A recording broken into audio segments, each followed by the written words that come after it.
Hello बच्चों, हम कर रहे हैं आईसी लाइव पर ज्योमेट्रिकल ऑप्टिक्स। आज है लेक्चर 3 और लेक्चर 3 में हम लोगों को पढ़ना है प्यारा सुंदर प्लेन मिरर। प्लेन मिरर की इमेज कैसी होती है, इमेज फॉर्मेशन किस तरह करते हैं, ये सारी बातें हम लोगों ने लेक्चर 2 में कर ली थी।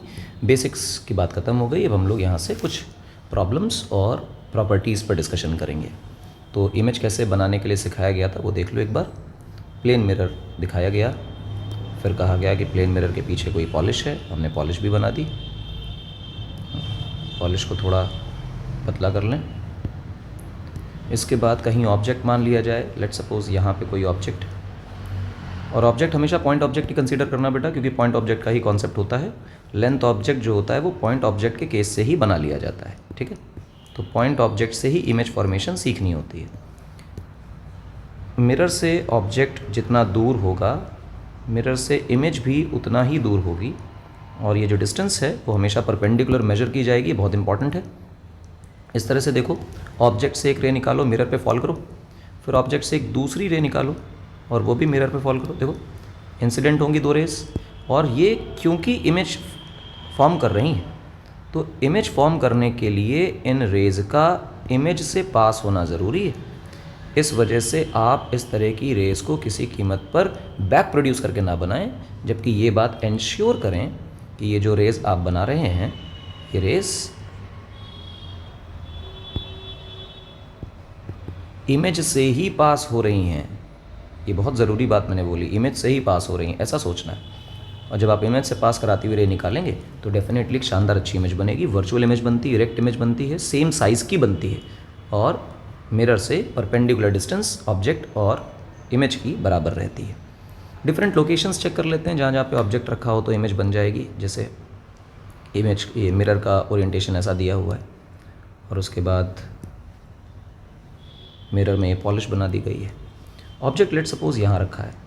अब ऑब्जेक्ट मिरर के सामने नहीं है तो क्या करें? तो कुछ ना करें, ये मिरर को एक्सटेंड कर लें, इसे मिरर लाइन कहते हैं। तो मिरर से हमें मतलब नहीं है, हमें मतलब मिरर लाइन से है। जो परपेंडिकुलर फॉल होगा वो मिरर लाइन पे होगा, तो इसे कहते हैं मिरर लाइन। तो जब आपको इमेज बनानी हो तो प्लीज़ मिरर लाइन को एक्सटेंड कर लें। मिरर लाइन को एक्सटेंड करने के बाद उस मिरर लाइन पे एक सुंदर सा परपेंडिकुलर डालें, और जितना डिस्टेंस परपेंडिकुलर से मिल रहा है, ये परपेंडिकुलर डिस्टेंस मिरर लाइन से ऑब्जेक्ट की, उतना ही पीछे आपको इमेज दिख रही है, और ये परपेंडिकुलर डिस्टेंसेस बराबर होंगी। पर इमेज बनेगी कहाँ से? इमेज तो मिरर से ही बनेगी। तो रे निकालिए, मिरर पर डालिए, और दो ही रेस निकालनी है, और वो कहीं भी हो सकती हैं, बस मिरर पे पड़नी चाहिए, ये इंपॉर्टेंट है। ऑब्जेक्ट से रे निकल और मिरर पे पड़े, इमेज बनेगी। अब रे निकालो, क्योंकि दोनों रेज इमेज फॉर्मेशन का काम कर रही हैं, तो डेफिनेटली उन्हें इमेज से पास होना चाहिए। तो आप ये दोनों रेज इमेज से ही बनाइए, इमेज से ही उल्टा बनाइए रेज को, ये इंश्योर कीजिए। बैक प्रोड्यूस करने का झंझट खत्म, और सही रे डायग्राम बन के तैयार हो जाएगा। And you will get to know कि रे डायग्राम ऐसे बनता है यार, तभी परफेक्ट रे डायग्राम बनता है। तो इमेज वैसे ही बनने वाली है, कोई इशू नहीं। डिफरेंट ओरिएंटेशंस हों ऑब्जेक्ट के तो कैसे सोचें? डिफरेंट ओरिएंटेशंस का मतलब, मान लो कि ये है मिरर, है ना,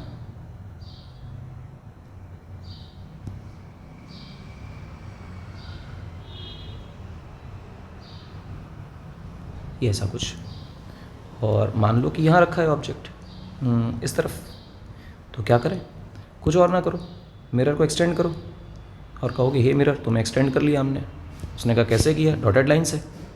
फिर इसके बाद मिरर पे परपेंडिकुलर डालो, मिरर पे नहीं पड़ सकता है, मिरर लाइन पे परपेंडिकुलर डालो, मिरर लाइन पे परपेंडिकुलर हो गया। ये बहुत इंपॉर्टेंट चीज़ है। और जितना परपेंडिकुलर डिस्टेंस ऑब्जेक्ट का, उतना परपेंडिकुलर डिस्टेंस इमेज का। ये ले भाई, इमेज कैसे बनाएं? रे निकालो, मिरर पे डालो, रे निकालो, मिरर पे डालो, और फिर इमेज से रे पास करा दो। ये डॉटेड क्यों बना रहे हैं आप? बेसिकली नोटेशंस में जो डॉटेड रेज होती हैं वो रेज होती हैं जो हमारी कल्पना में है, रियलिटी में वहाँ तक रेज गई नहीं है, ऐसा सोचते हैं। तो मिरर के पीछे तो कोई रे जा नहीं रही है, इस वजह से मिरर के पीछे डॉटेड रेज बनाते हैं। एरो बनाना बहुत ज़रूरी है दिखाने के लिए कि रे का जो मोशन है वो किस तरफ का है। तो ऐसा बहुत बड़ी बात तो नहीं हो गई, इसको समझना। ये प्लेन मिरर से इमेज बनाने के तरीके हैं, बढ़िया अच्छी बात है, प्लेन मिरर के तरीके बन गए। अब अब क्या करें, अब यहाँ से लेंथ ऑब्जेक्ट की इमेज देखते हैं। लेंथ ऑब्जेक्ट की इमेज कैसे बनती है। तो मान लो कि ये हमारे पास एक प्लेन मिरर है और उस पर हम लोगों ने पॉलिश कर दिया है। यहाँ पे आपके पास एक लेंथ ऑब्जेक्ट है। लेंथ ऑब्जेक्ट का मतलब सिर्फ एक पॉइंट नहीं है, तो इसके नाम दे देते हैं। इसके पैरों का नाम ए और मुंडी का नाम बी। इमेज कैसे बनेगी सर, कॉन्सेप्ट तो सिखाया गया था पॉइंट का और सवाल दे दिया गया लेंथ का, तो कैसे डील करें। तो डील करने का बहुत सिंपल तरीका है। क्या तरीका है कि आप इस पूरे ऑब्जेक्ट को छोटे छोटे छोटे छोटे छोटे छोटे छोटे छोटे पॉइंट्स में तोड़ लीजिए। एक पॉइंट की इमेज बना लीजिए, दूसरे पॉइंट की इमेज बना लीजिए, तीसरे पॉइंट की इमेज बना लीजिए, चौथे पॉइंट की इमेज बना लीजिए, पांचवें पॉइंट की इमेज बना लीजिए, उसे सारे पॉइंट्स की इमेज बना लीजिए। लेफ्ट के सारे पॉइंट्स को जोड़कर ऑब्जेक्ट बना है, तो इमेजेस के सारे पॉइंट्स को जोड़कर इमेज बन जाएगी। अच्छा, क्या बात। तो बस अगर एक आदमी की इमेज बराबर दूरी पर बनती थी एक पॉइंट की, तो सारे पॉइंट्स की इमेज बराबर दूरी पर ही बनने वाली है, तो डेफिनेटली वही होगा। ठीक है। और बॉटम की भी इमेज बराबर दूरी पर बनेगी, ये भी तय हो गया। तो बॉटम की इमेज भी बराबर दूरी पर बना दी आपने। ठीक, ये भी डी, ये भी डी, ये भी डी, ये भी डी। अच्छा लगा। अब इमेज के लिए रेस कैसे बनाएं। तो मैंने कहा देखो यार, इन्फानाइट पॉइंट्स हैं इनके अंदर। अब इन इन्फानाइट पॉइंट्स में तुम सबकी तो रे डायग्राम बनाओगे नहीं, तो दो चार बना के दिखा दो। तो चलो दो बना के दिखा देते हैं। दो कैसे बनेंगे ध्यान से देखना। दो बनाने के लिए आप दो रेज निकालो ऑब्जेक्ट से, और ऑब्जेक्ट हमारा पूरा नहीं है, ऑब्जेक्ट तो हमारे लिए पॉइंट ही होता था, है ना। Object is always point object, उसका कोई और सीन है ही नहीं। तो जैसे टॉप मोस्ट पॉइंट है, उससे दो रेज निकाल लो। और फिर ये बॉटम वाला पॉइंट है, तो चलो बॉटम से भी दो रेज निकाल ली जाएँ। तो आप एक नीचे भी कर लीजिए। और रेस आप चाहे ऊपर बनाए चाहे नीचे बनाए, उससे कोई फ़र्क नहीं पड़ता है, क्योंकि रेस तो रेस है और बनी तो है ही। कहीं भी आ रही होंगी, ऑब्जेक्ट से निकलेंगी तो सारी दिशाओं में रेज निकलेंगी ना। मिरर के हर कोने पे रेस पड़ रही हैं। मिरर के पीछे डॉटरेट रेज बनाइए और मिरर के आगे बोल्ड रे बनाइए। मैंने इस बार लाइन सेलेक्ट करके नहीं बनाया है, स्केल रख के बना रहा हूँ, ताकि आपको समझ में आए कि स्केल रख के रे डायग्राम कैसे बनाना होता है ये। और इसी तरह मेरे बच्चे यहाँ पे देख लो, इस वाली रे के लिए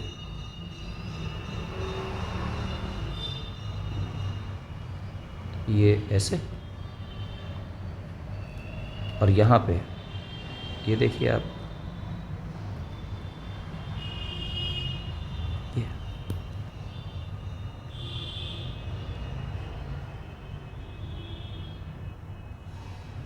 तो ये इमेज बन गई। क्या बात है। तो ऐसे लेंथ ऑब्जेक्ट की इमेज बन जाती है। बढ़िया चीज़ है, अच्छी चीज़ है, कोई दिक्कत नहीं। एक और देख लो सवाल लेंथ ऑब्जेक्ट का ही। ये मिरर लिया, इसकी पॉलिश लगा दी इस पर और कहा कि तुम अच्छे मिरर बन गए हो, प्लेन मिरर। मेरे पास एक ऑब्जेक्ट है ऐसे रखा हुआ है, और इस ऑब्जेक्ट का नाम है ए और बी। बताओ इसकी इमेज कैसे बनेगी। तो इमेज बनाने के लिए इसके टॉप मोस्ट पॉइंट को पकड़ो और देखो इसकी दूरी कितनी, क्योंकि जितनी डिस्टेंस ऑब्जेक्ट की होगी मिरर से, उतनी ही डिस्टेंस उसकी इमेज की होगी मिरर से। तो यहाँ पे बन गया बी डैश। बी डैश का मतलब बी की इमेज। सिमिलरली ए की इमेज बनाओ।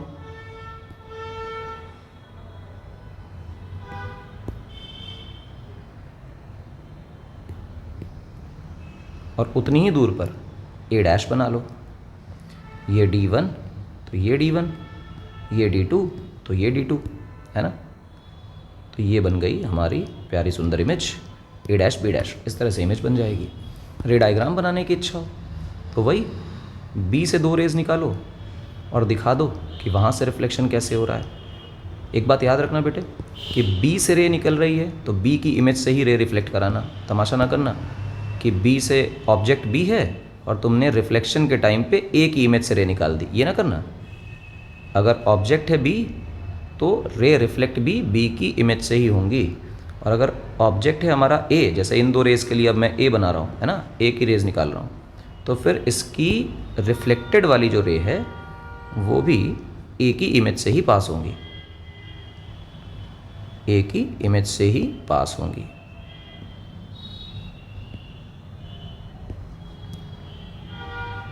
ये ले भाई, तो कॉम्प्लिकेटेड हो जाता है रे डायग्राम बनने के बाद। बनने से पहले अगर आप कॉशियसली देख रहे हैं स्टेप बाय स्टेप तो आपको समझ में आता जाएगा। अगर आप सारे स्टेप्स नहीं देख रहे हैं, स्किप कर रहे हैं, तो बनने के बाद तो रे डायग्राम अगर ठीक से बना दिया जाए तो सिग्निफिकेंटली कॉम्प्लिकेटेड हो जाता है। तो नीड नहीं है इसको स्किप करने की। तमीज़ से देखिए, स्टेप बाय स्टेप देखिए, समझते जाइए और खुद से बनाइए। रे डायग्राम याद नहीं करना है, उसके स्टेप्स को समझना है कि हम लोग किस लॉजिक के साथ रे डायग्राम बना रहे हैं, वो इम्पॉर्टेंट है। ठीक है, अच्छी बात है। अब बात आई कि ये तो बन गया, ठीक है, इमेज बनना तो समझ में आ गया, इमेज का दिखना समझ नहीं आया। इमेज के दिखने के लिए एक कॉन्सेप्ट पढ़ाया जाता है, इसको बोलते हैं फील्ड ऑफ व्यू। इस पे 2 बार विज़िट करेंगे बेटा हम। एक बार अभी जब हम पढ़ा रहे हैं तब विज़िट करेंगे, और एक बार ये टॉपिक पढ़ाने के बाद दोबारा इसके प्रॉब्लम्स में आएंगे। और प्रॉब्लम्स अभी इसके साथ नहीं पढ़ाएंगे ताकि आप ये समझ पाओ कि बिना टॉपिक जाने कैसे पिक करते हैं कि फील्ड ऑफ व्यू का या किसी टॉपिक का सवाल है। फील्ड ऑफ व्यू क्या है?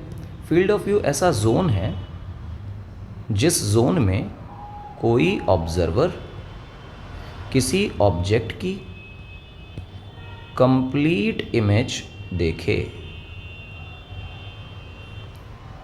कंप्लीट इमेज किसकी देखनी है? किसी ऑब्जेक्ट की। कौन देख रहा है? कोई ऑब्जर्वर।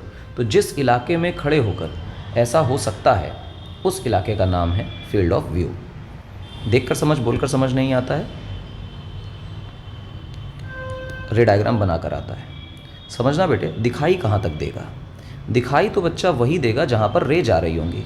तो हमें बस ऐसा एक जोन चूज़ करना है, सेलेक्ट करना है, ढूंढ निकालना है जिस जोन में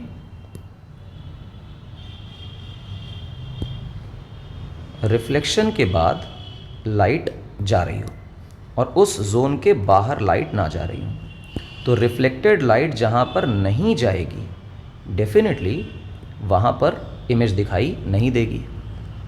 तो मैं मिरर के एक्सट्रीम पॉइंट्स पर रे डाल के देख रहा हूँ। एक्सट्रीम पॉइंट्स पर रे डालने का मतलब है कि ये वो रेज़ हैं जिनसे ज़्यादा दूर अब रेज़ नहीं जा सकती। किसी तरह की कोई रे होगी इनसे दूर नहीं जाएगी। तो बच्चे कई बार सवाल पूछते हैं कि आपको कैसे पता? तो वो एक बार मैं ज़रा एक रफ डायग्राम में दिखा भी दूंगा कि देखो इससे ज़्यादा दूर कोई रे नहीं जा रही है। एक्सट्रीम पॉइंट है ना, एंड ऑफ मिरर। कोई बच्चा कहे कि सर मेरे पास ऐसी कोई रे थी, तो सोच इसका रिफ्लेक्शन बेटा ऐसे हो जाएगा। कोई रे अंदर थी, उसका रिफ्लेक्शन और लल्लू ऐसे हो जाएगा। तो सबसे दूर कौन सी रे जा रही है? वही जो एक्सट्रीम पर पड़ रही है। और इसी प्रकार से लोवेस्ट एक्सट्रीम पर भी तो रे जा रही होगी, और इस रे से भी तो खतरनाक बाहर कोई रे नहीं जा रही है डेफिनेटली। तो बस इतनी सी बात है।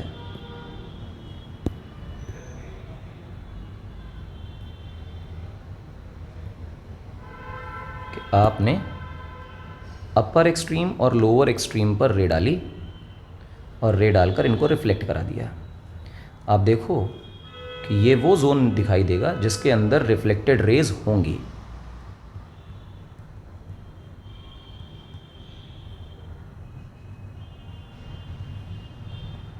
और यहाँ पर कोई रे आ ही नहीं रही। कौन सी रेज नहीं है? रिफ्लेक्टेड रेज नहीं है। ऑब्जेक्ट से आने वाली रेज तो होंगी पर रिफ्लेक्टेड रेज नहीं है। क्योंकि रिफ्लेक्टेड रेज नहीं है इस वजह से आपको इमेज दिखाई नहीं देगी, क्योंकि रिफ्लेक्शन के बाद जो रेज आती हैं उनसे इमेज दिखती है। तो यहाँ कोई ऑब्जर्वर है तो इसको इमेज दिखेगी? नहीं दिखेगी।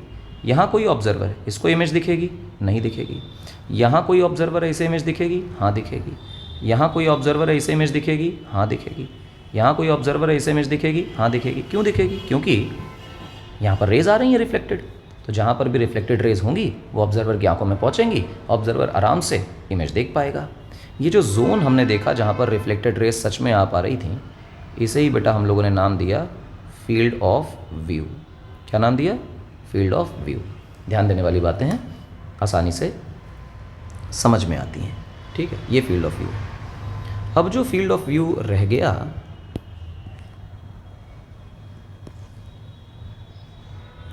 वो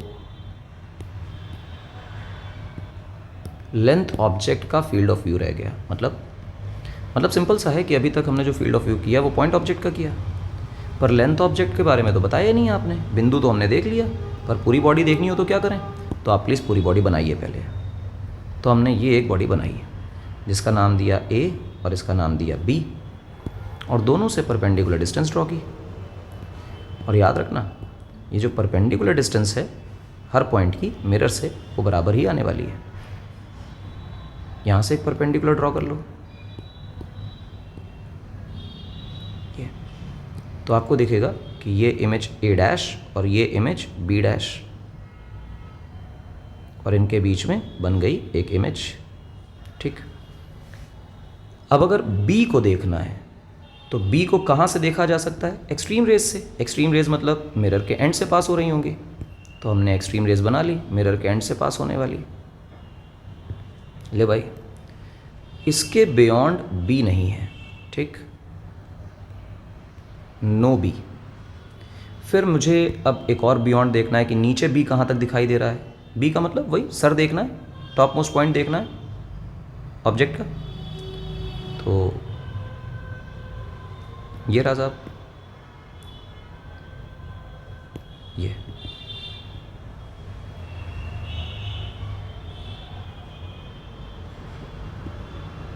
और इसके बियॉन्ड भी B नहीं है, नो B, इसके बियॉन्ड B नहीं है।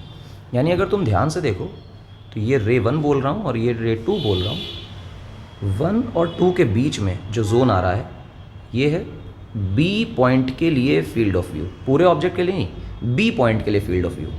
तो कोई बच्चा कहेगा कि सर B के लिए तो बता दिए हो, A के लिए बता दो। तो हमने कहा A को देखो कहाँ तक देखा जा सकता है, तो हमने A के लिए एक्सट्रीम पॉइंट पे रे डाली।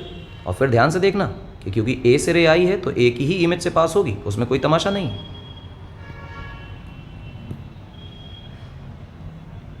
और A को पास करा दिया यहाँ से। तो देखने वाली बात पता चली कि सर इसके बियॉन्ड A नहीं है, पर अंदर तो A था। तो फिर कोई बच्चा कहेगा सर टॉप मोस्ट की देख लिया तो बॉटम मोस्ट पे भी देख लो, A से ही पास कराना, B से पास ना कराना, बहुत इंपॉर्टेंट है।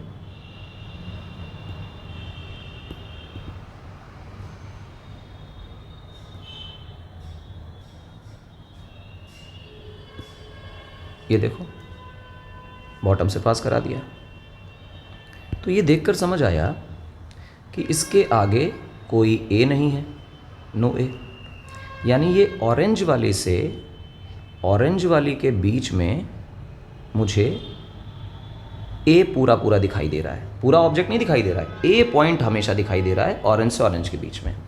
पर फील्ड ऑफ व्यू की परिभाषा देख लो, क्या लिखा है मैंने यहाँ तुमको लिख कर दिखाया है कि कोई ऐसा जोन जिस जोन में कोई ऑब्जर्वर किसी ऑब्जेक्ट की कंप्लीट इमेज देख रहा हो। ये कंप्लीट शब्द बहुत इंपॉर्टेंट है, कंप्लीट इमेज देख रहा हो।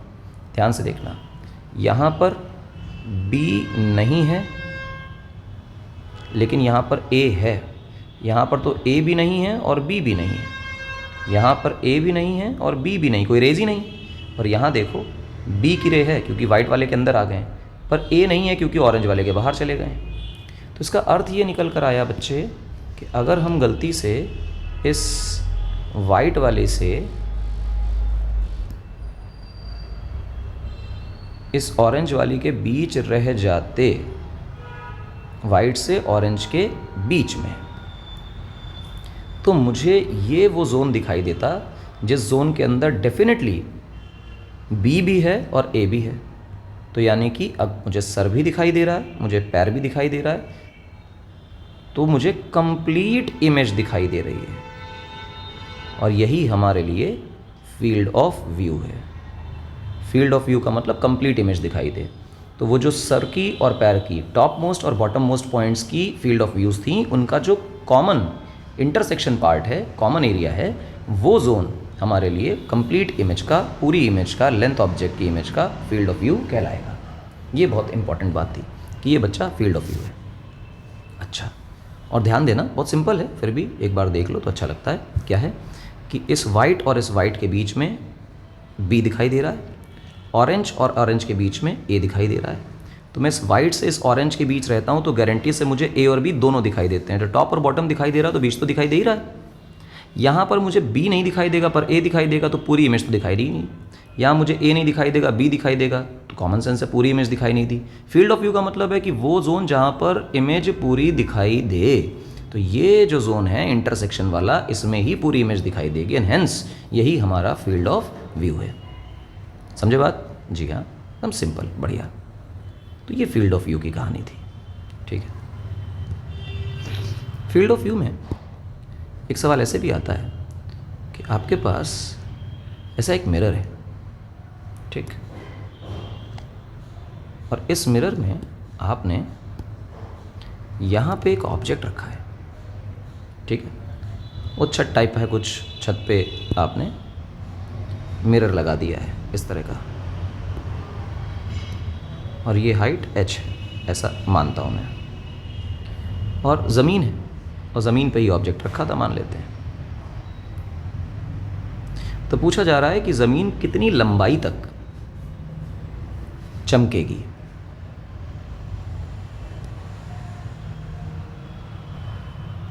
लेंथ ऑफ फ्लोर जगमग, कितना लेंथ ऑफ फ्लोर जगमगाएगा। तो हमने कहा तो आसान होता है यार, ऑब्जेक्ट से मिरर जितनी दूर है, इमेज भी मिरर से उतनी दूर है। तो ये रही इमेज। सर, इमेज से निकलने वाली रेज मिरर के एंड से बाहर तो नहीं जा सकती, क्योंकि रिफ्लेक्टेड रे होंगी तो वो मिरर से रिफ्लेक्ट होकर ही आ रही होंगी, उसके बियॉन्ड तो नहीं जाएंगी। ये एक्सट्रीम रे है। इन सिमिलर सेंस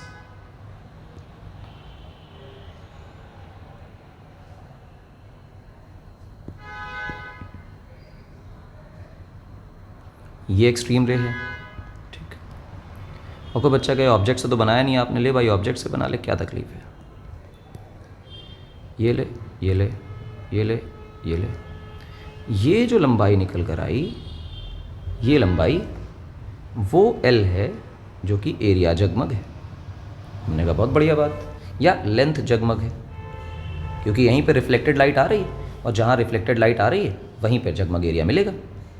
तो लेंथ जगमग।